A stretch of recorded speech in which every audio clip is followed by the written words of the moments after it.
சென்னை மண்டலம் இந்த பகுதிகளில் எப்படி இருக்கு சார்? இந்த வேவ் எப்படி இருக்கு? யாருக்கான வெற்றியா இருக்கும்னு நினைக்கிறீங்க? சென்னை திமுக ஸ்வீப் தான். எம்ஜிஆர் பேரையும் ஜெயலலிதா பேரையும் சொல்லி விஜய் அண்ணா திமுக தான் பாதிப்படை செய்வார். பெரம்பூர்ல விஜய். பெரம்பூரில் விஜய் வந்து கமலஹாசன் கோயம்புத்தூரில் நல்ல வாக்கு எடுத்த மாதிரி நல்ல வாக்கு கண்டிப்பாக விஜய் பெரம்பூரில் எடுப்பார். கட்சிங்கிறது வேற, ஒரு ஸ்டார் கேண்டிடேட்டுக்குள்ள வாக்குங்கிறது வேற. அது தினகரன் சாதிச்சார், விஜயகாந்த் சாதிச்சார், வெற்றியை பெற்றார் விஜயகாந்த். 2.5 எடுத்த மக்கள் நீதி மையம் சார்பாக கமலஹாசன் 30 விழுக்காடுக்கு மேலே வாக்கெடுத்தார்.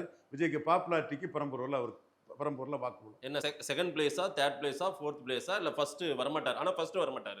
Fighting candidate.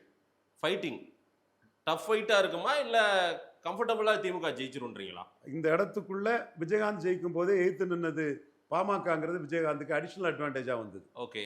அது இந்த இடம்ங்கிறது திமுக களத்துக்குள்ள நிற்கிறது விஜய்க்கு ஒரு வாய்ப்புகள் குறைவு. திமுக களத்துக்குள்ள உதயசூரியன் நிற்கிறது திமுக விஜய்க்கான வெற்றி வாய்ப்பு குறைவு.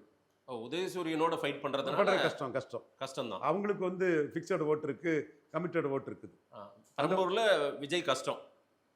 ஃபைட்டிங் கேண்டிடேட், அதில் மாற்று கருத்து கடமை. சரி சரி.